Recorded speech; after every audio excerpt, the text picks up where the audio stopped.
barukwetebekana isoko kwegesa abahinzi n'abarisa uko kubasa kurinda amatungo no burisa Moses Kanduho uri muhezi wa RDC ahagwa Isingiro district yahitombwitara abantu abatahirire nyanja ya Lake na Kivale ekiresire yayoma hari kugira ngo baza kubemereza taja kamwe hino kukacungirwa kakubenuka leta mizi kugashiko muri na Kivale kandi kugakoma cha affectinga abantu bitu bavutosha kigaruka cha affectinga n'impungi n'abana b'amashomero bagiyoko benavura ngo hariyo crisis yo kushanga hatariho n'amizi go kunyuma so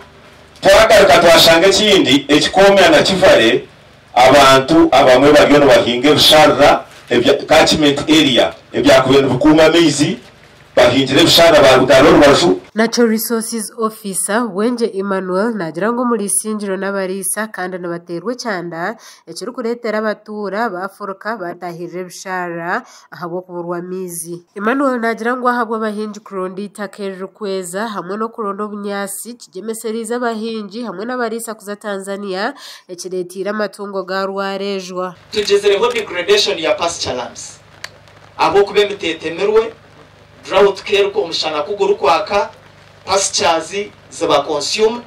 so yeshangangu emyanya y'ituru grazing ngeram techine bunyasi uburu kumara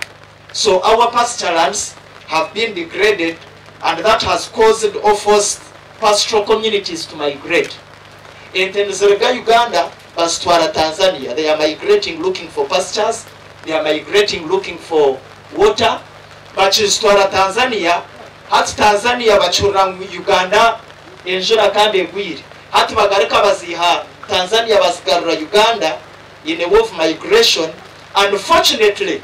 okoniyo turukwisha tukatungire bizubu bya foot and mouth disease empinda hinduko mbwire kiresiraho bworo na no kucumbagizo mu metorre y'abantu ababire batura ha kuhinga bakabaho abo kurisa bakabaho ahabwe byenyanja abaru kugeza kurise byenyanja ejo rakero kugwa mizi gijorana na no twenyanja twatura mutukoraki tugenda livelihood y'abatekoraki esiskara. Tanyima Edward umukozi mu Food Agriculture Organization nagira ngo imyeto niyo kwiruka obuhinji ahabwe bugwerereze birukubaho kandi yashabangu bejombero mu kongera mutindo umubibar gukora tukamanya ngo ambande bakumigratinga munonga bakukira kugenda n'imyeto yateye kikindi kikafu ajyatagoreka iki gitingiza kugibasa kanze mutahuninze kuvuga boda ninga campingura abandi bahingura yo bahingura na Kampala na Mbarara uburango baza Saudi Arabia nabe kibaitu kandi to FAO kitushemeza ntumango agoreka cyaza lot of potential. Abahinji bayetombwitera abahingisa ahabo butabahika bakabegesa nko kubakubasa kurinde bihingwa hamwe n'amatungo gabo umumpinduka hinduka yo bwire twegese conservation measures because amataka gitu ko kwingentabire ejura yagwa itaka ryirukanga kuko mwamigwenje yaragamba ryeshiko mu wetlands amuheru sigaza inkunure y'emishozi na netabirize nkunure itaka yo nerungiriza nkahe acisharara abatakanizo tujaki turi kuratayo tinko manyamutire oburyo ki kureba ngo mwana ababo kweta district bakutamwa kasente abenshi batakato mu cyaro tukashoma tukargayo rero n'abariza district